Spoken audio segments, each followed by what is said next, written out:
dag skal vi lige hurtigt bevise, hvordan man går, eller bare lige vise ved et eksempel, hvordan man går fra en parameterfremstilling til linjens ligning.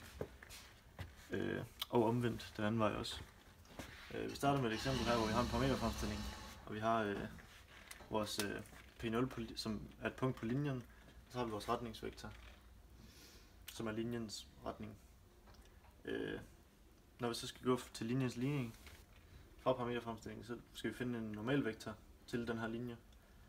Det gør vi ved at have retningsvektoren, så y-koordinatet bliver -2 her oppe i første koordinatens plads, og første koordinatet bliver bare rykket ned på anden koordinat.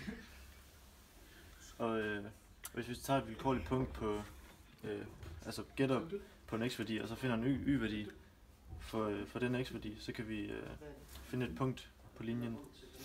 Så vi tager hernede, hvor vi har linjens ligning, hvor a er -2 og b er 1, og x0 er 3 og y0 er 2.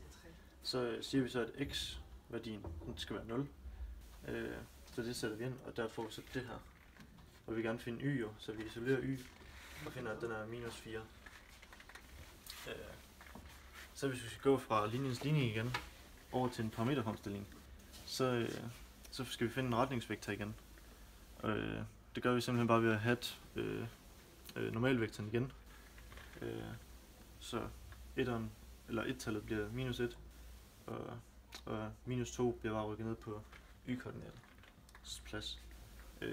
Og vores punkt på linjen her, vores nye punkt på linjen, det var så x-koordinaten 0, og vi fandt så, at y-koordinaten var -4.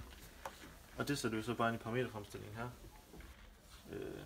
Så vi er gået fra en parameterfremstilling til linjens ligning, og så tilbage til parameterfremstillingen.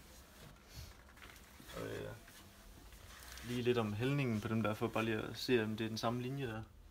Så har vi vores punkt her for den første parameterfremstilling, som er 3,2. Og den havde så en hældning på 2. Det vil sige, når vi går 1 ud af x-aksen, så går vi 2 op ad y-aksen. Så den har altså en hældning her på 2. Det kan vi ikke skrive. Den har en hældning på 2.